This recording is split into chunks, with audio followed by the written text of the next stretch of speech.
अल्हम्दुलिल्लाह अल्हम्दुलिल्लाहि व कफ़ा व सलामुन अला इबादिहि लज़ीना इस्तफ़ा अम्मा बाद फ़अऊज़ु बिल्लाहि मिनश शैतानिर रजीम बिस्मिल्लाहिर रहमानिर रहीम सुब्हान रब्बिका रब्बिल इज़्ज़ति अम्मा यसिफ़ून व सलामुन अलल मुरसलीन वल्हम्दुलिल्लाहि रब्बिल आलमीन। अल्लाहुम्मा सल्लि अला सय्यिदिना व मौलाना मुहम्मद व अला आलि सय्यिदिना व मौलाना मुहम्मद व बारिक वसल्लिम। कलाम हो तो कुरान जैसा, इंसान हो तो मोहम्मद जैसा, मज़हब हो तो इस्लाम जैसा, सच्चा हो तो अबू बकर सदीक जैसा, आदिल हो तो उमर फारूक जैसा, सखी हो तो उस्मान गनी जैसा, बहादुर हो तो अली शेर खुदा जैसा, रज़ी अल्लाह ताला अन्हुम अजमाइन। मेरे अजीज़ दोस्तों, जनाब रसूल करीम सल्लल्लाहु अलैहि वसल्लम ने एक मरतबा अपना सर मुबारक उठा, आसमान की तरफ उठाकर सितारों को देखा और फरमाया, सितारे जब तक बाकी रहेंगे तो आसमान के लिए अमन का बायस हैं, जब सितारे चले जाएंगे तो आसमान पर आफतें आ जाएंगे। और फरमाया कि मैं भी अपने असहाब के लिए अमन का बायस हूँ, जब मैं चला जाऊँगा तो मेरे असहाब पर आफतें आ जाएंगे। और फिर फरमाया कि मेरे सहाबा बाकी उम्मत के लिए अमन के बायस हैं, जब मेरे सहाबा चले जाएंगे तो फिर उम्मत पर आफतें आ जाएंगे। और फिर फरमाया कि मेरे सहाबा तुम में से बेहतरीन लोग हैं, मेरे सहाबा तुम में से बेहतरीन लोग हैं, इसकी इज़्ज़त करो। और फिर इसके बाद जो इसके साथ मिले हुए हैं, और फिर इसके बाद जैसे कि हदीस मुबारक है, क़ाल नबी सल्लल्लाहु अलैहि वसल्लम खैरुल कुरून क़रनी सुम्मा लज़ीना यलूनहुम सुम्मा लज़ीना यलूनहुम। और फिर इसके बाद किज़्ब फैल जाएगा। जनाब रसूल करीम सल्लल्लाहु अलैहि वसल्लम ने फरमाया, इसके बाद फिर किज़्ब फैल जाएगा, फिर लोग कसमें खाएंगे और लोग बग़ैर बुलाए गवाही देने के लिए तैयार हो जाएंगे। इसी तरह जनाब रसूल करीम सल्लल्लाहु अलैहि वसल्लम ने फरमाया कि तुम्हारा क्या हाल होगा उस वक्त जब तुम्हारा नौजवान फासिक और फुज्जार बन जाए। साहबा ने पूछा, या रसूलल्लाह, ऐसा वक्त भी आने वाला है? नबी अलैहि सल्लम ने फरमाया कि इससे भी ज़्यादा सख्त दौर आने वाला है कि तुम्हारा क्या हाल होगा इस वक्त जब तुम नेकी के काम में आड़ बन जाओगे और बदी के काम के हुक्म दोगे। साहबा ने पूछा, या रसूलल्लाह, ऐसा वक्त भी आने वाला है? नबी अलैहिस्सलाम ने फरमाया, इससे भी ज़्यादा सख्त कि तुम नेकी के काम को ख़राब समझने लगोगे और बदी के काम को अच्छा समझने लगोगे, दाढ़ी मंडाना को अच्छा समझने लगोगे और दाढ़ी रखना को वलियाज़ु बिल्लाह ख़राब समझने लगोगे। सहाबा के दौर भी कितना पाक दौर था, कितना अदब हया का दौर था। इस्लाम किस तरह फैलता जा रहा था सहाबा के दौर में। हज़रत उमर फारूक रज़ी अल्लाह तआला अन्हु के दौर खिलाफत में इस्लाम पानी की तरह फैलता जा रहा था। जिस तरह पानी अपने किनारों पर फैलता जाता है, बिल्कुल इसी तरह इस्लाम चारों तरफ शिमालन जुनूबन मशरिकन मगरिबन पानी की तरफ फैलता जा रहा था। तो कैसर रूम को बहुत ख़तरा महसूस हुआ, ये तो इस्लाम इस तरह फैलता जा रहा है, ये तो हमारा भी खैर नहीं है। और किसी ने उसको कहा कि मुसलमानों का नबी सब समावात तक पहुंच गया, यानी 7 आसमानों तक पहुंच गया, और उसका उम्मती जहां तक अज़म कर लेता है फिर वहां पहुंच जाता है। और हकीकत भी यही था।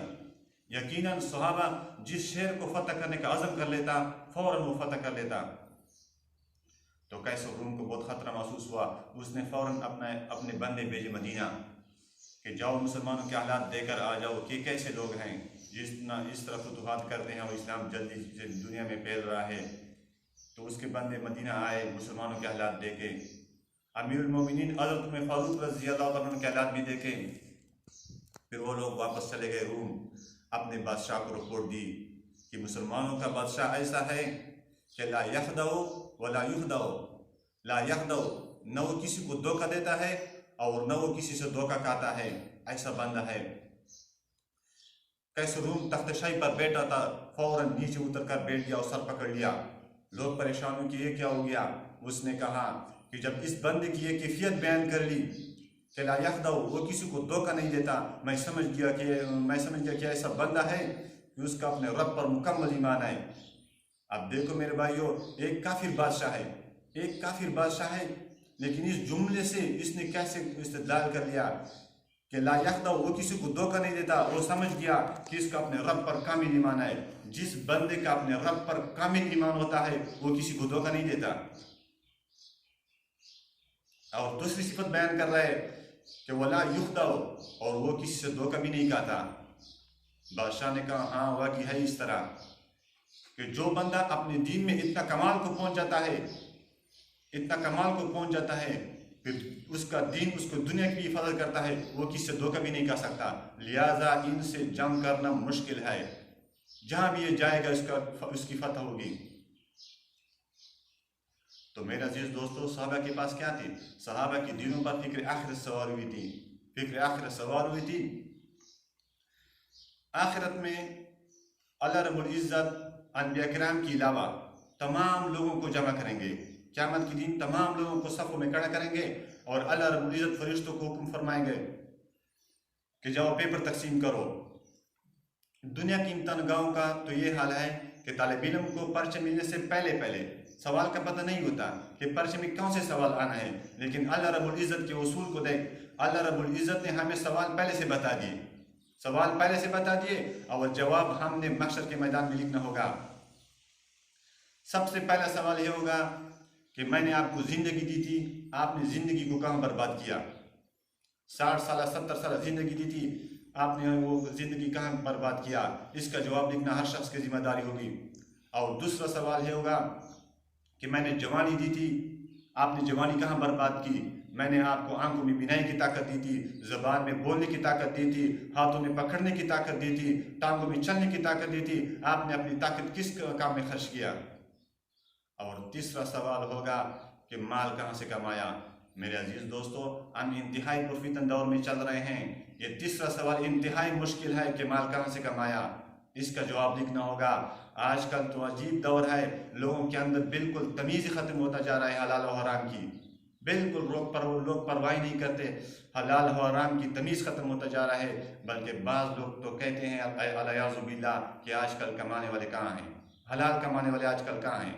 बस बिल्कुल समेटता जाता है, हलाल हो हराम हो तमीज़ ही नहीं करते। और चौथा सवाल यह है कि माल कहाँ खर्च किया। और पांचवा सवाल यह है कि अपने इल्म पर क्या अमल किया। आपको जो इल्म था, 5 वक्त मस्जिदों में अजानें होती थी, आपने इस पर क्या अमल किया? आपको तो पता था कि नमाज पढ़ना फर्ज है, आपने इस पर क्या अमल किया? आपको तो पता था कि साल में एक मरतबा एक महीना रमज़ान का महीना आता है, आपने इस पर क्या अमल किया? और आपको तो पता था कि कामिल निसाब शख्स के लिए अपने माल में से ज़कात निकालना फर्ज है, आपने अपने इल्म पर क्या अमल किया? मेरे भाइयों, जवाब लिखना शख्स का अपना जिम्मेदारी है। अल्लाह रब्बुल इज़्ज़त से दुआ है कि अल्लाह रब्बुल इज़्ज़त हमें सहाबा के साथ सच्ची मोहब्बत नसीब फरमाए, सच्ची हकीकत नसीब फरमाए, और अल्लाह रब्बुल इज़्ज़त हमें इत्तिबाए सुन्नत वाली ज़िंदगी नसीब फरमाए। वाखिरु दावाना अनिल हम्दुलिल्लाहि रब्बिल आलमीन।